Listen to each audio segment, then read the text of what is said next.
हरिः ओम श्री गुरुभ्यो नमः.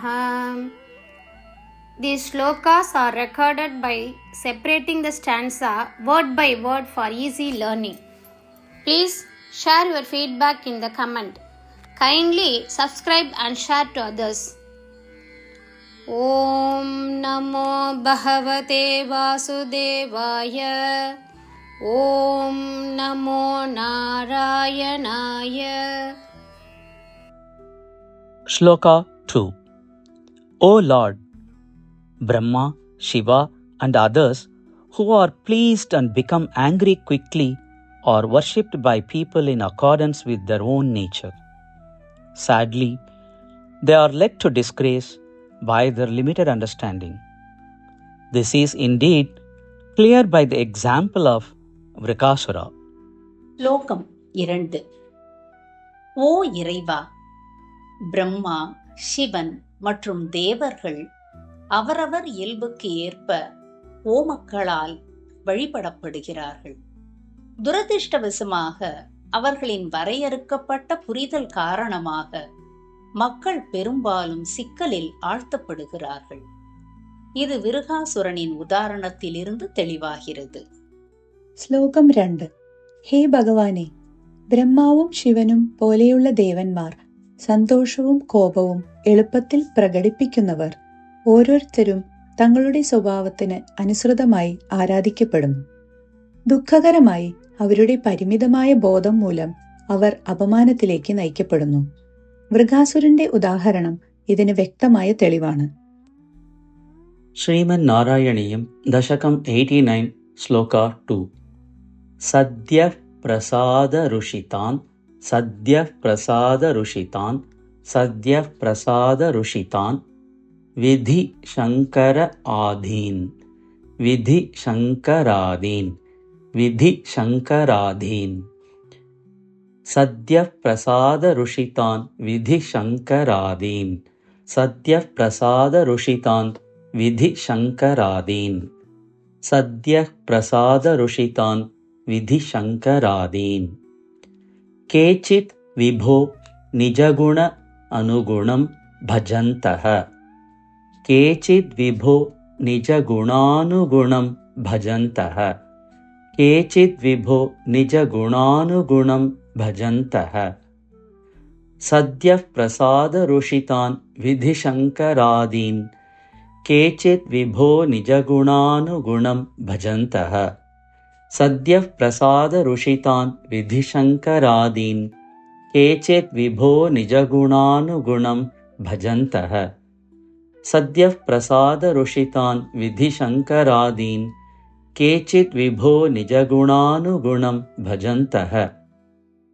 ഭ്രഷ്ടാഃ ഭവന്തി ബത കഷ്ടം ഭ്രഷ്ടാ ഭവന്തി ബത കഷ്ടം ഭ്രഷ്ടാ ഭവന്തി ബത കഷ്ടം അദീർഘദൃഷ്ട്യാ അദീർഘദൃഷ്ട്യാ അദീർഘദൃഷ്ട്യാ ഭ്രഷ്ടാ ഭവന്തി ബത കഷ്ടമദീർഘദൃഷ്ട്യാ ഭ്രഷ്ടാ ഭവന്തി ബത കഷ്ടമദീർഘദൃഷ്ട്യാ ഭ്രഷ്ടാ ഭവന്തി ബത കഷ്ടമദീർഘദൃഷ്ട്യാ. സ്പഷ്ടം വൃകാസുര ഉദാഹരണം കില അസ്മിൻ സ്പഷ്ടം വൃകാസുര ഉദാഹരണം കിലാസ്മിൻ സ്പഷ്ടം വൃകാസുര ഉദാഹരണം കിലാസ്മിൻ സ്പഷ്ടം വൃകാസുര ഉദാഹരണം കിലാസ്മിൻ സ്പഷ്ടം വൃകാസുര ഉദാഹരണം കിലാസ്മിൻ. ഭ്രഷ്ടാ ഭവന്തി ബത കഷ്ടമദീർഘദൃഷ്ട്യാ സ്പഷ്ടം വൃകാസുര ഉദാഹരണം കിലാസ്മിൻ ഭ്രഷ്ടാ ഭവന്തി ബത കഷ്ടമദീർഘദൃഷ്ട്യാ സ്പഷ്ടം വൃകാസുര ഉദാഹരണം കിലാസ്മിൻ ഭ്രഷ്ടാ ഭവന്തി ബത കഷ്ടമദീർഘദൃഷ്ട്യാ സ്പഷ്ടം വൃകാസുര ഉദാഹരണം കിലാസ്മിൻ.